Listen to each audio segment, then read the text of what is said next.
बिस्मिल्लाहिर्रहमानिर्रहीम। अस्सलामु अलैकुम स्टूडेंट्स, आज हमारा टॉपिक है रिकर्सिव फंक्शंस।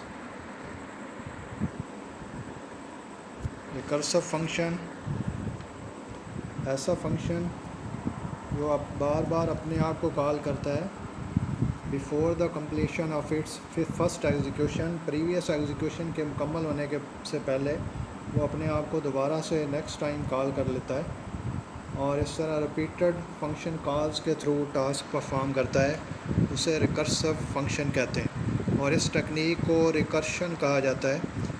रिकर्शन एक इम्पॉर्टेंट प्रोग्रामिंग टेक्निक है और रिकर्सिव फंक्शंस में एक बेस क्राइटेरिया होता है, बेस कंडीशन होती है। जब तक बेस कंडीशन ट्रू नहीं होती उस वक्त तक फंक्शन अपने आप को बार बार कॉल करता है टास्क परफॉर्म करने के लिए।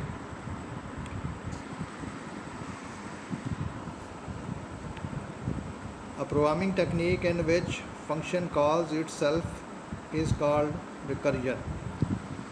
Recursion एक ऐसी प्रोग्रामिंग टेक्निक है जिसमें फ़ंक्शन अपने आप को कॉल करता है डायरेक्टली या इनडायरेक्टली। यानी एक फ़ंक्शन अपने आप को भी बार बार कॉल कर सकता है, एक फ़ंक्शन दूसरे फ़ंक्शन को भी कॉल कर सकता है, दूसरा फ़ंक्शन पहले फ़ंक्शन को भी कॉल कर सकता है। और दो फंक्शंस का एक दूसरे को कॉल करना है, ये इनडायरेक्ट रिकर्शन है। और एक फ़ंक्शन का अपने आप को बार बार कॉल करना, ये डायरेक्ट रिकर्शन है। A function that calls itself is called recursive function. ऐसा फंक्शन जो अपने आप को कॉल करता है वो रिकर्सिव फंक्शन है। The recursion is a powerful technique, ये एक इम्पॉर्टेंट टेक्निक है। It require less code to perform required task as compare to iterative approach. अगर हम लूप को यूज़ करें, आइटरेटिव अप्रोच को यूज़ करें तो हमें कोड ज़्यादा टाइप करना पड़ता है और रिकर्सिव फंक्शंस में हमें कम कोड रखना पड़ता है और कम कोड राइट करना होता है। Each recursive function must have at least one base criteria और टर्मिनेशन कंडीशन। हर रिकर्सिव फंक्शन के अंदर हमें बेस क्राइटेरिया या बेस कंडीशन या टर्मिनेशन कंडीशन राइट करना होती है। Otherwise function calls itself indefinitely या इन्फिनेटली, फंक्शन अपने आप को कॉल करता रहेगा और इन्फिनेट रिकर्सिव हो जाएगा। Stack is use to implement recursion. Recursion technique को इम्प्लीमेंट करने के लिए, रिकर्सिव फंक्शंस को प्रोग्राम में डिज़ाइन करने के लिए, अप्लाई करने के लिए, इम्प्लीमेंट करने के लिए स्टैक की ज़रूरत होती है। स्टैक एक डाटा स्ट्रक्चर है, last in first out data structure, जिसमें कॉल्स का रिकॉर्ड मैनेज किया जाता है और कैलकुलेशन परफॉर्म की जाती है। Recursive functions use divide and conquer approach, इसमें डिवाइड और कनकर अप्रोच यूज़ होती है। Recursive functions are used to solve problems that can be broken down into smaller and repetitive sub problems. तो इसमें problem को ब्रेक डाउन किया जाता है सब प्रॉब्लम में और अलग अलग सब प्रॉब्लम्स को सॉल्व किया जाता है। ये एग्जांपल एक दी हुई है। The calculation of factorial of a number is a simple example of recursive function. तो ये रिकर्सिव फंक्शन की एक सिंपल एग्जांपल है फैक्टोरियल फाइंड करना। Suppose the factorial of 4 is to be calculated. फ़र्ज़ किया हमने 4 का फैक्टोरियल फाइंड करना है। The recursive solution of this problem can be shown as follows.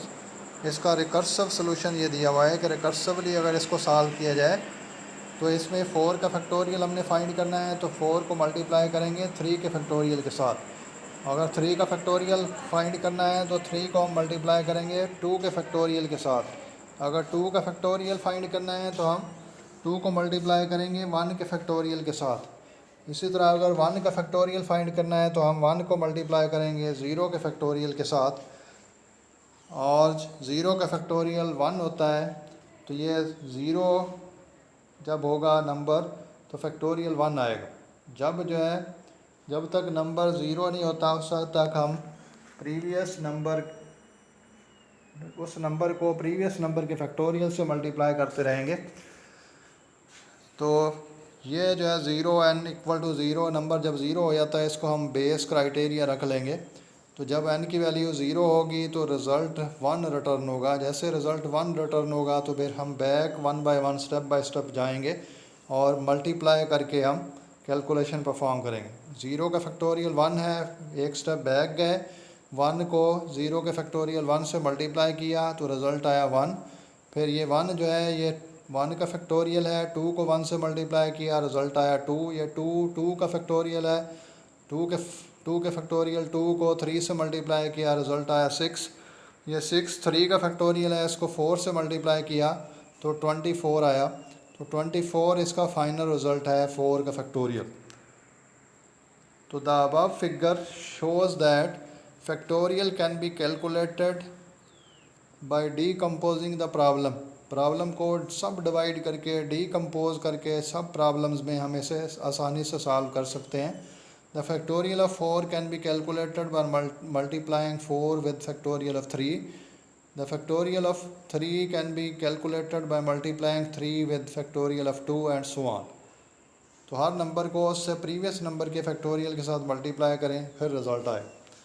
The procedure this procedure can be implemented by using recursive function as. तो recursive function इसका ये बनाया जा सकता है long int return type factorial function name unsigned int N इसमें integer parameter unsigned integer parameter. ये factorial function है और एक इंटीजर पैरामीटर लेगा अनसाइंड इंटीजर और लॉन्ग इंटीजर टाइप का रिजल्ट रिटर्न करेगा। इफ़ n इक्वल टू 0 अगर n 0 है रिटर्न 1, अगर n नंबर 0 हो तो उसका फैक्टोरियल 1 रिटर्न किया जाएगा। Else return n star factorial of n minus 1। इसमें n को मल्टीप्लाई कर लिया, फैक्टोरियल फंक्शन को कॉल कर लिया प्रीवियस नंबर के साथ, प्रीवियस नंबर के फैक्टोरियल के लिए। यानी अगर हमने n 4 पास किया है तो 4 को मल्टीप्लाई कर लेंगे और फैक्टोरियल फंक्शन कॉल हो जाएगा और उसमें वैल्यू एक स्टेप डिक्रीज़ करके 3 पास कर दी जाएगी और फिर दोबारा टॉप पे n को 3 मिल जाएगा। फिर दोबारा n की वैल्यू चेक हुई, बेस क्राइटेरिया 0, n की वैल्यू 0 है नहीं है, फिर एक जो है एल्स पार्ट में आएंगे, 3 मल्टीप्लाई होगा, फैक्टोरियल फंक्शन कॉल होगा, एक स्टेप वैल्यू डिक्रीज़ होकर 2 के लिए, और इस तरह ये प्रोसेस कंटिन्यू रहेगा जब तक n की वैल्यू 0 नहीं होती। n की वैल्यू 0 ये इफ़ स्टेटमेंट में लिखी हुई है, F n equal to 0 return 1। तो n equal to 0 if statement ये बेस कंडीशन है, बेस क्राइटेरिया है, ये टर्मिनेशन टेस्ट है। जब तक ये termination condition base criteria true नहीं होगा, ये बेस कंडीशन जब तक ट्रू नहीं होगी उस वक्त तक फंक्शन अपने आप को बार बार कॉल करेगा। और जब भी फंक्शन कॉल करेगा स्टैक यूज़ करके स्टेट को सेव किया जाएगा और जैसे वैल्यूज़ रिटर्न होंगी तो स्टैक से वैल्यूज़ पॉप की जाएंगी और कैलकुलेशन परफॉर्म की जाएगी। तो ये रिकर्सिव फंक्शन है, सिंपल रिकर्सिव फंक्शन। अब इसकी इस कैलकुलेशन कैसे होनी है, फैक्टोरियल कैसे फाइंड किया जाना है, इसको यहाँ पे शो किया हुआ है। The following example provide a trace of different calls two factorial function. Calls हैं ये दी हुई, फर्स्ट n की वैल्यूज़ दी हुई हैं 4 3 2 1 0, एक स्टेप वैल्यू डिक्रीज़ हो रही है। Base criteria n equal to 0 दिया हुआ है कि जब कंडीशन फॉल्स है तो फिर फंक्शन अपने आप को कॉल करेगा, ट्रू होने पे कॉल नहीं होगी। ठीक है, तो ये नेक्स्ट स्टैक स्टेट है, वैल्यू पुश्ड, जब भी वैल्यू फंक्शन कॉल किया जाएगा वैल्यू स्टैक में पुश की जाएगी और n वो जिस नंबर की n की जो वैल्यू है उसको मल्टीप्लाई करेंगे और फंक्शन कॉल होगा एक स्टेप वैल्यू डिक्रीज़ होके। ठीक है, और जब जो है ये पुश का प्रोसेस उस वक्त तक कंटिन्यू रहेगा जब तक बेस क्राइटेरिया ट्रू नहीं होता, यानी n की वैल्यू 0 नहीं होती। फिफ्थ फंक्शन कॉल में n की वैल्यू 0 हो रही है तो उसमें जो है स्टैक में वैल्यूज़ पुश करने का प्रोसेस स्टॉप होगा और जो है वैल्यूज़ रिट्रीव करने का प्रोसेस स्टार्ट होगा। बैक जो लास्ट पे वैल्यू पुश की थी पहले रिट्रीव होगी और इस तरह जो फर्स्ट वैल्यू पुश की थी सबसे आखिर में रिट्रीव होगी और इस तरह कैलकुलेशन करके रिज़ल्ट फाइंड किया जाएगा। तो ये पहली लाइन में देखें, फर्स्ट फंक्शन कॉल हुई, n की वैल्यू 4 थी, n को 4 असाइन हुआ, बेस क्राइटेरिया में चेक किया n इक्वल टू 0, n 0 है, n यहाँ पे 0 नहीं है, कंडीशन फास्ट हो गई। तो ये नेक्स्ट फोर्थ कॉलम में 4 मल्टीप्लाई बाई फैक्टोरियल ऑफ 3, तो ये स्टेट स्टैक में सेव कर ली। 4 मल्टीप्लाई हुआ, फैक्टोरियल फंक्शन ने अपने आप को 3 वैल्यू के लिए कॉल किया, यहाँ से कंट्रोल, फिर जो है सेकंड फंक्शन कॉल स्टार्ट हो गई, n को 3 वैल्यू मिल गई और सेकंड रो में देख ले n की वैल्यू 3 है और कंडीशन चेक की, बेस कंडीशन फाल्स है। फिर जो है 3 मल्टीप्लाई बाई फैक्टोरियल ऑफ 2, 3 को मल्टीप्लाई किया, फैक्टोरियल फंक्शन को 2 वैल्यू पास कर दी और स्टैक में ये स्टेट पुश कर दी। उसके बाद n की वैल्यू 2 हो गई। थर्ड फंक्शन कॉल में n की वैल्यू 2 चेक हुई, बेस कंडीशन में 0 के साथ मैच नहीं हुई, कंडीशन फाल्स है। फिर 2 मल्टीप्लाई बाई फैक्टोरियल फंक्शन दोबारा कॉल हुआ 1 वैल्यू के लिए, फिर n को वैल्यू 1 असाइन हुई फोर्थ फंक्शन कॉल में। फिर बेस क्राइटेरिया फाल्स था, बेस कंडीशन फाल्स थी। फिर दोबारा फंक्शन कॉल हुआ 1 मल्टीप्लाई बाई फैक्टोरियल ऑफ 0, ये वैल्यू स्टैक में पुश हुई। उसके बाद n को वैल्यू 0 असाइन हुई। फिफ्थ फंक्शन में n की वैल्यू 0 है, बेस क्राइटेरिया में n इक्वल टू 0, ये कंडीशन ट्रू हो रही है। कंडीशन ट्रू होने पे जो है वैल्यू रिटर्न की जाएगी 1। तो ये आखिरी कॉलम में देखें 1 वैल्यू रिटर्न हुई और जैसे वैल्यू 1 रिटर्न हुई है तो इससे एक स्टेप पीछे जाएं, स्टैक से प्रीवियस वैल्यू रिट्रीव करेंगे फैक्टोरियल ऑफ 0 वाली, तो वहाँ पे फैक्टोरियल ऑफ 0 की जगह पे 1 यूज़ होगा। 1 multiply by 1 equal to result आएगा 1। उसके बाद एक स्टेप बैक जाएंगे, ऊपर प्रीवियस वैल्यू को रिट्रीव करेंगे। 2 मल्टीप्लाई बाई फैक्टोरियल ऑफ 1 1 आया है, तो ये 2 को 1 से मल्टीप्लाई किया, रिज़ल्ट आया 2। ये इसको फैक्टोरियल ऑफ 2 की जगह यूज़ किया जाएगा। 3 मल्टीप्लाई बाई फैक्टोरियल ऑफ 2 यानी 3 मल्टीप्लाई बाई 2 इक्वल टू 6 आया, ये 3 का फैक्टोरियल है। फैक्टोरियल 3 की जगह मल्टीप्लाई किया जाएगा 6 को, 6 मल्टीप्लाई बाई 4 इक्वल टू 24। जितने टाइम वैल्यू स्टैक पे पुश की थी उतने टाइम स्टैक से रिट्रीव की और फाइनल रिज़ल्ट 24 आया। ठीक है, तो ये इस तरह रिज़ल्ट रिकर्सिव कॉल्स के थ्रू फाइंड किया जाएगा। Each time when recursive function calls itself current state is push down to stack. जब भी रिकर्सिव कॉल आएगी फंक्शन अपने आप को कॉल करेगा, स्टैक में वैल्यू पुश की जाएगी। This process is repeated as long as base condition remains false. जब तक कंडीशन बेस क्राइटेरिया फॉल्स रहता है ये फंक्शन अपने आप को कॉल करता रहेगा, रिकर्सिव कॉल्स का प्रोसेस जारी रहेगा। When base criteria becomes true, जब बेस कंडीशन ट्रू हो जाएगी, return statement returns a value. Return statement से एक वैल्यू रिटर्न की जाएगी, एक रिज़ल्ट रिटर्न किया जाएगा। Now pop operation starts. तो इसके बाद जैसे रिटर्न स्टेटमेंट जो है फर्स्ट टाइम जो है बेस क्राइटेरिया ट्रू होने पे एग्जीक्यूट हुई और रिज़ल्ट रिटर्न हुआ, तो स्टैक से वैल्यूज़ पॉप होना शुरू हो जाएंगी। ठीक है, values are popped in last in first out LIFO order and result is evaluated, और वैल्यू रिज़ल्ट मल्टीप्लाई करके कैलकुलेट किया जाएगा। व्हेन स्टैक बिकम्स एम्प्टी, जब स्टैक खाली होगा, रिटर्न स्टेट में return the final result to the calling function. तो उस वक्त जो स्टैक की लास्ट कैलकुलेशन पे रिज़ल्ट आया है वो रिटर्न कर दिया जाएगा कॉलिंग फंक्शन को, यही फंक्शन का रिज़ल्ट होगा। In this way recursive function perform repetition through repeated function calls. तो रिकर्सिव फंक्शन में रेपिटेशन होती है रिपीटेड फंक्शन कॉल्स के through. Following are some examples of problems that can be solved using recursive function। तो ये problems हैं जिन्हें recursive technique से सॉल्व किया जा सकता है। Computing factorial of a number, किसी भी नंबर का फैक्टोरियल फाइंड करना है, रिकर्सिव फंक्शन से फाइंड किया जा सकता है। Finding x raise to the power y, x की पावर y फाइंड करनी है, रिकर्सिव फंक्शन से फाइंड हो सकती है। Finding GCD of two numbers, दो नंबर्स का GCD फाइंड करना है, जैसे 115 और 15 दें तो उसका GCD 5 आएगा, तो इसके लिए हम रिकर्सिव फंक्शन यूज़ कर सकते हैं। Generating Fibonacci series, Fibonacci series generate करनी है जिसमें प्रीवियस 2 टर्म्स को ऐड करके नेक्स्ट टर्म जनरेट की जाती है। Counting digits of an integer, एक इंटीजर नंबर के डिजिट्स काउंट करने हैं, रिकर्सिव फंक्शन यूज़ किया जाएगा। Computing sum of digits of a number, एक इंटीजर के डिजिट्स का सम लेना है तो इसके लिए भी रिकर्सिव फंक्शन यूज़ हो सकता है। Displaying preceding numbers of an integer n, एक नंबर दें हम 10 तो 10 से प्रीसीडिंग नंबर 1 तक प्रिंट करने हैं। 10 9 8 7 6 5 4 3 2 1 बैक काउंटिंग करनी है, बैक नंबर्स प्रिंट करने हैं। बेशक वो n को इंक्लूड कर लें, बेशक n जो नंबर हम दें उससे प्रीवियस प्रिंट हो, n प्रिंट नहीं होना चाहिए। Displaying integer number in reverse order, integer number को रिवर्स करना है, इसके लिए रिकर्सिव फंक्शन यूज़ हो सकता है। Displaying binary value of an integer, किसी भी डेसिमल इंटीजर की वैल्यू को, डेसिमल नंबर को बाइनरी में चेंज करना है, तो इसके लिए रिकर्सिव फंक्शन यूज़ हो सकता है। तो ये सारे प्रॉब्लम हैं जिन्हें रिकर्सिवली भी सॉल्व किया जा सकता है और आइट्रेटिवली लूप को यूज़ करते हुए भी सॉल्व किया जा सकता है। रिकर्सिव अप्रोच और आइट्रेटिव अप्रोच दोनों यूज़ की जा सकती हैं इन प्रॉब्लम्स को सॉल्व करने के लिए।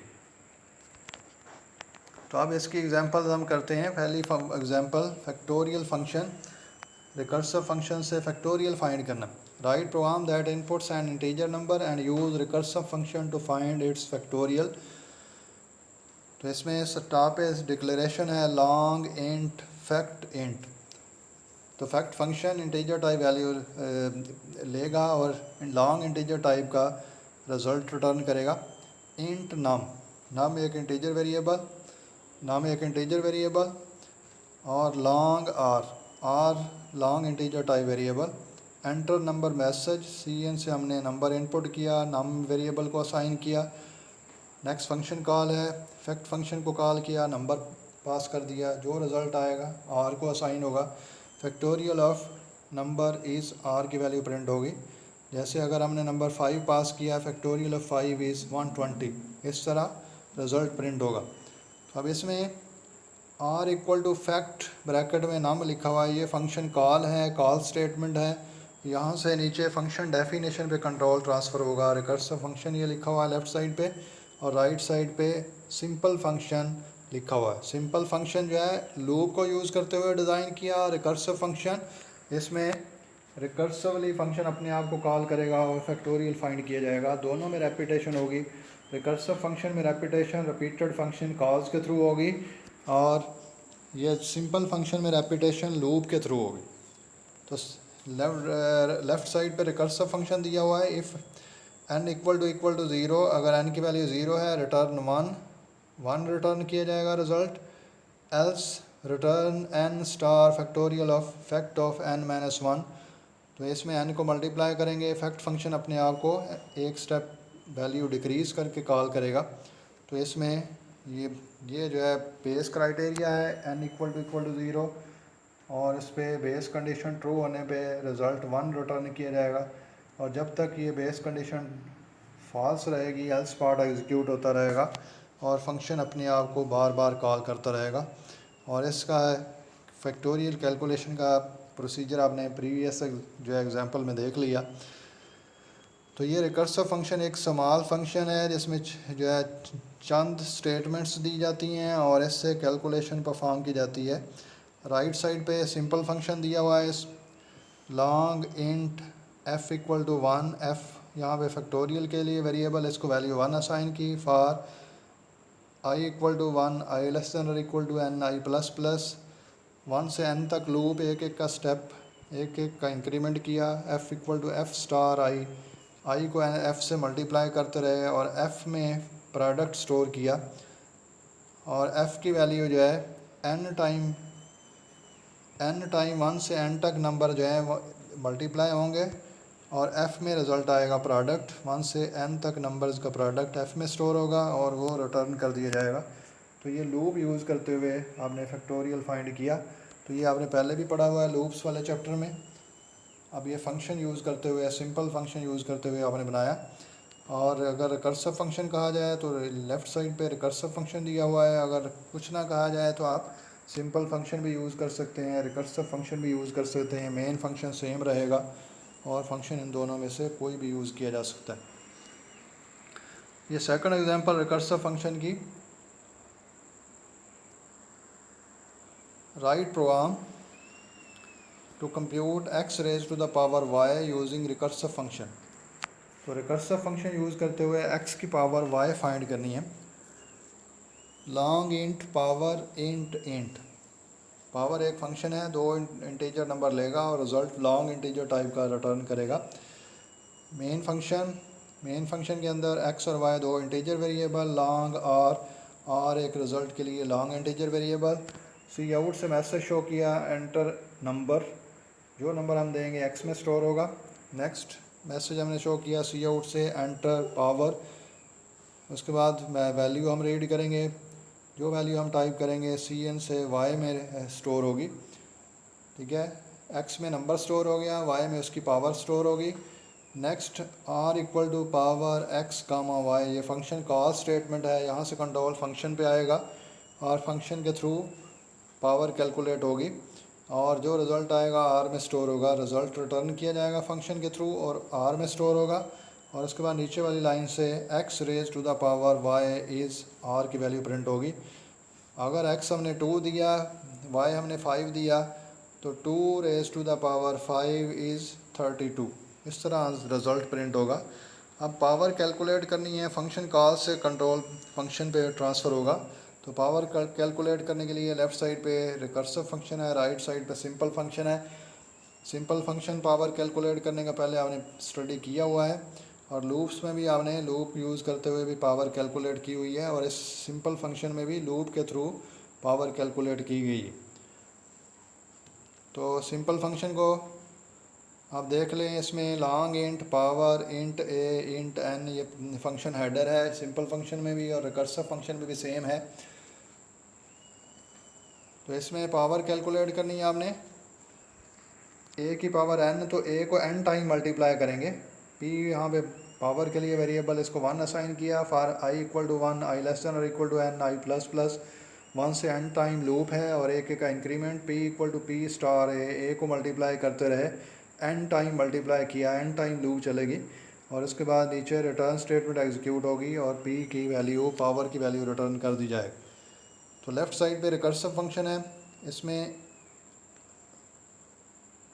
हमने लिखा हुआ है इफ़ y इक्वल टू 0, यहाँ y नहीं आएगा, n आएगा। इफ़ n इक्वल टू 0, अगर n 0 के इक्वल है then return 1, else return a star power of a comma n minus 1। बाकी ये सारा फंक्शन सही है, y की जगह आप n यूज़ करेंगे क्योंकि पावर जब ज़ीरो होगी, किसी चीज़ की पावर ज़ीरो, किसी नंबर की पावर ज़ीरो, 2 की पावर ज़ीरो, 3 की पावर ज़ीरो, 1 होता है।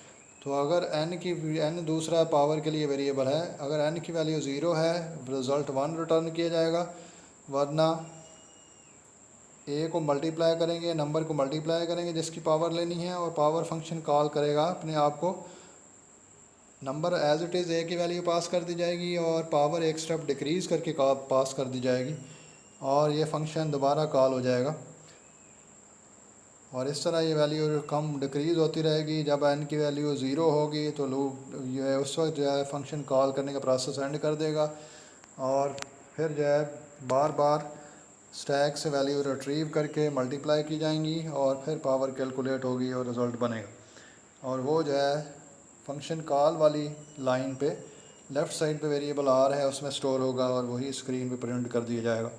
तो ये लेफ़्ट साइड पे रिकर्सिव फंक्शन है, राइट साइड पे सिंपल फंक्शन। एक और एग्जांपल जिसमें हमने जीसीडी फाइंड करना है, ग्रेटेस्ट कॉमन डिवाइज़र, 2 नंबर्स का जीसीडी फाइंड करना है हमने, सिंपल फंक्शन से भी रिकर्सिव फंक्शन से भी। इसमें देख लें लेफ़्ट साइड पे मेन से पहले इंट जीसीडी इंट लिखा हुआ है। तो जीसीडी फंक्शन है, 2 इंटीजर नंबर लेगा और एक इंटीजर टाइप का रिज़ल्ट रिटर्न करेगा।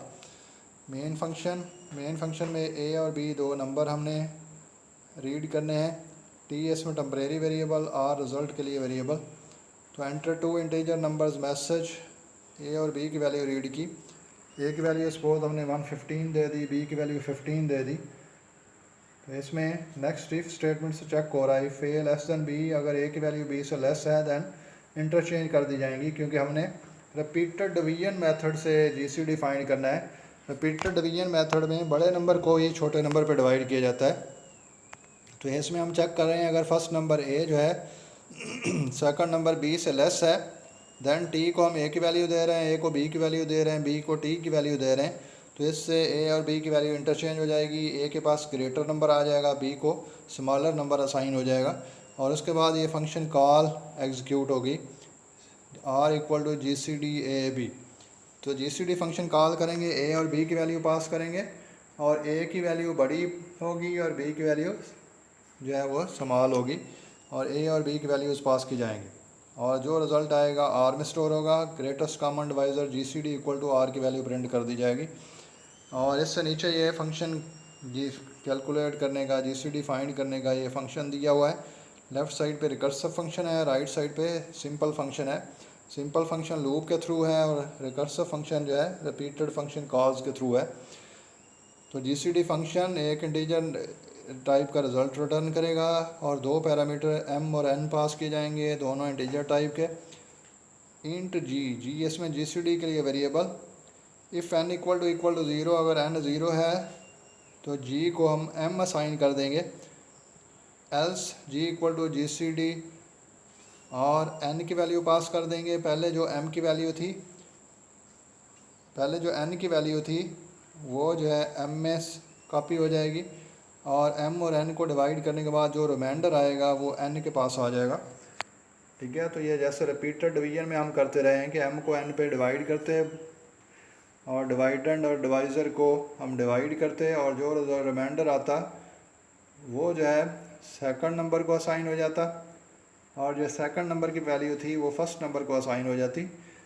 यानी डिवाइज़र की वैल्यू डिवाइडेंड को मिल जाती और या जो नया रिमाइंडर आता वो डिवाइज़र को मिल जाता और इस तरह दोबारा से जो है हम डिवाइड करते। तो ये भी जब तक n की वैल्यू 0 नहीं होती उस वक्त तक फंक्शन अपने आप को कॉल करता रहेगा और n की प्रीवियस वैल्यू जो है वो m को असाइन हो जाएगी और m और n को डिवाइड करने के बाद जो रिमाइंडर है वो n में स्टोर होगा और दोबारा से चेक किया जाएगा। अगर n की वैल्यू 0 नहीं है तो फिर फंक्शन कॉल किया जाएगा।